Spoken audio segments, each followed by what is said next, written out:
keele muutustes ma püüan hoida ennast sõnaelevuse kursil, kuid elevust jääb vähemaks, nagu vaht kaob morsilt.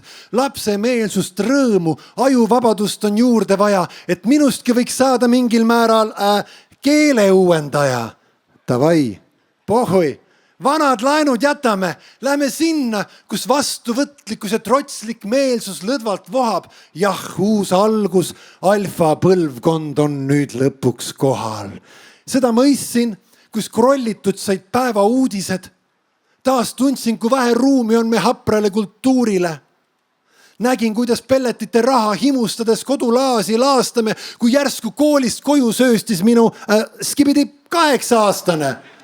Neil oli olnud koosolek vahetunnis Erksa 2. klassiga. Ühehäälselt võeti vastu otsus, igas teises skibidi lauses olgu sees üks pea eest potist kerkiv skibidi toilet vetsumees. Oot, lastel internetist külge jäänud lollust tuleb noomida. Õigekeelsus sibulat me targalt peame koorima. Skibidi pomm. Ma igaks juhuks ise korraks proovisin. Skibidi pomm. Et äkki selles skibidi keelesööstus miskit päästerõngalikku meile peidus on. Et olla tugevamad, äkki ikka võtta keelelaenu. Meil püha kohus hoida sulisemas keelekaevu. Ehk peab sõnu skibidi turgutama, nagu kaitseliini pommiladu väetist sõna põllu peale solgutama. Tulgu vetsust kas või pasasadu.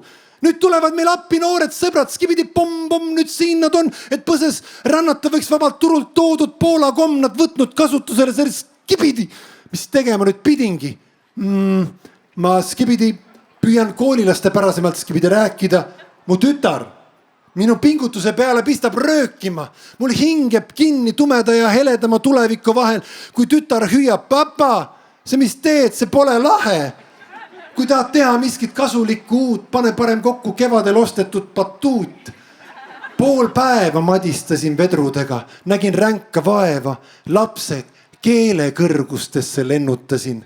Elu meil ei ole mustal aega. Skibidi, kus tuleb see energia? Siui, kui pool päeva end batuudilt servida.